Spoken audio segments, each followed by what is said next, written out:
What is a beer style and why do we have them? Well, beers can vary dramatically from one to the other, and styles are an attempt to describe those differences. These variations are created by differences in ingredients. For example, hop varieties, malt varieties, yeast strains, fruits, spices, seasonings, or other additives can vary dramatically from beer to beer, as well as beer color, the alcohol strength of a beer, the fermentation method used to create the beer, and most importantly, the flavor of the beer. Various beers can be very different from one another based on the simple premise that there are a lot of different ingredients that go into making beer. Beer ingredients can include water, malt, typically barley, other grains like wheat, rye, corn, or rice, hops, yeast, fruits, herbs, and vegetables, or spices and seasonings.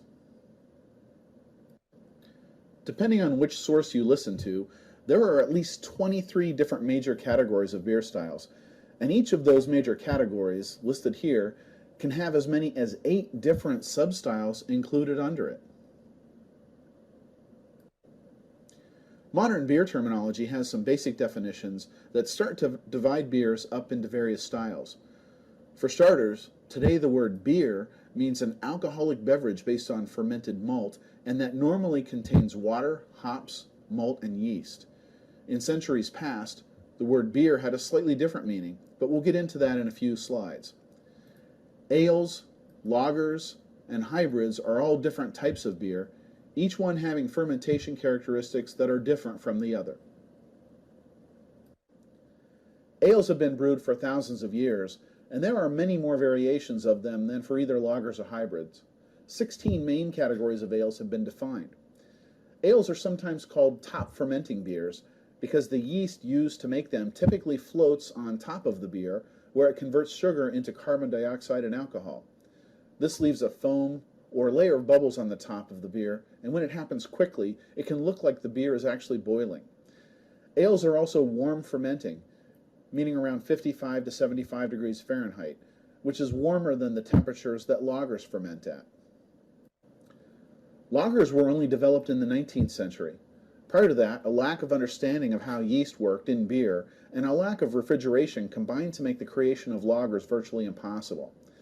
Lagers are sometimes called bottom fermenting beers, which means that the yeasts sink to the bottom of the beer and do their work of creating carbon dioxide and alcohol there.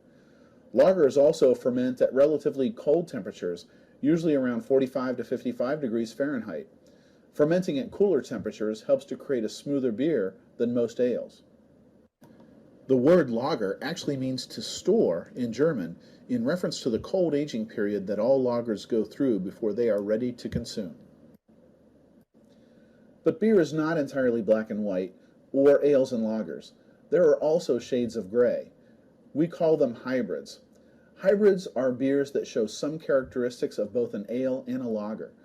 For example, some hybrid beers are top fermenting, which is an ale characteristic, but ferment at cold temperatures, a lager characteristic. This makes them a candidate for both ale and lager, but they don't really fit neatly into either category. There are 2 different categories of hybrid beers. There are 23 main categories of beer styles, which seems like a lot, but there are many more different types of beer than that. In fact, the 23 style categories are usually broken down into subcategories, and if you count all of those, there are at least 81 distinct different styles of beer.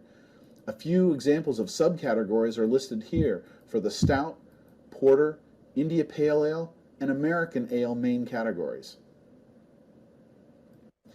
Some of the beer styles you'll find on most anyone's list of different beers are named for countries. For example, an English IPA or an American stout refer to a country, but that doesn't mean that the beer was brewed in that country. It only means that the style of beer is similar to a style that originated in the country named. It doesn't really matter where the beer was actually brewed. Vienna lagers are rarely found in Vienna these days, but they started out there, and an American IPA could be brewed in Belgium just the same as it could be brewed in America. It's all about the ingredients, the brewing process, and the finished beer. It's not really about geography. In the beginning, there were only ales. Since beer was first brewed many thousands of years ago, humans only knew how to make that type of beer. But over the millennia, beer styles began to evolve as humans developed preferences for one type of ale over another. The evolution of different types of beers is illustrated by ancient references to different types of beer or preferred variations of beer. For example, in 2050 BC in Samaria, there were two styles of ale. We know this based on an ancient tablet that mentions them. Also known from ancient writings, in 1500 BC in Assyria, there were 15 styles of ale. Prior to the use of hops, beer was flavored with a combination of herbs. Today we commonly call this mixture gruit. The herb mixture served to flavor the beer and to balance the malt sweetness. Gruit was commonly flavored with a combination of bog myrtle, yarrow, and wild rosemary, although many other combinations existed based on what was available to the local brewer. Gruit began to die out slowly as brewers began to discover the value of hops. Not only did hops add flavor and balance sweetness, but hops also acted as a preservative for beer, allowing it to last longer. Hops slowly began gaining acceptance between the 11th and 16th centuries AD. The first recorded use of hops occurred in beer in the 11th century, but it took until the 16th century for brewers in Britain to fully accept hops as part of everyday brewing. During this time, when both hopped beer and gruit were competing with each other, people generally spoke of gruit by calling it ale, while the word beer was reserved for the hopped versions.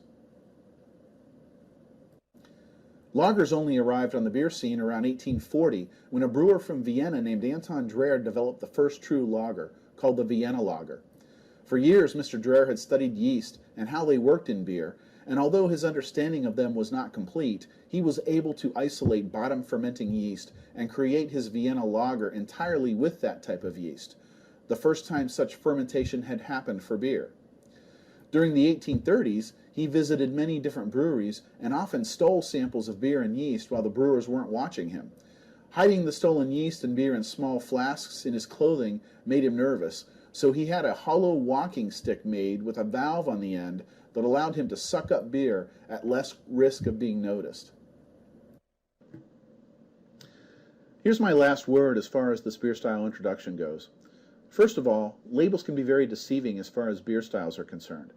Often a brewer calls a beer something like Golden Ale because he thinks it will be a good description for marketing purposes, but the beer inside could be a Belgian triple or a Kolsch, two very different styles of beer. There's no law against naming a beer for the style it fits into or doesn't fit into, and that's okay. Brewers shouldn't be restricted to brewing or naming their beers for some arbitrary set of style guidelines. I appreciate style guidelines because it helps me to understand and explain how much wonderful diversity there is in the beer world. But I hope that we never come to a situation where brewers are compelled to follow style guidelines strictly. Styles should celebrate diversity, not restrict it. In my opinion, the best brewers are artists, and a true artist should never be concerned about coloring inside the lines. A true artist should be free to express themselves with their various ingredients and techniques in any manner that they choose. Thanks for joining me on this introduction to beer styles. I hope you'll go on to look at some of the other modules that we have that will go more in depth on particular beer styles. In the meantime, you may want to look at some of the source material that I looked at to prepare for this module. You can read a lot about style definitions at bjcp.org. There's a very good article at Wikipedia on beer style history, a great gruit story at gruitale.com, another Wikipedia story, this one on Anton Dreher at wikipedia.org,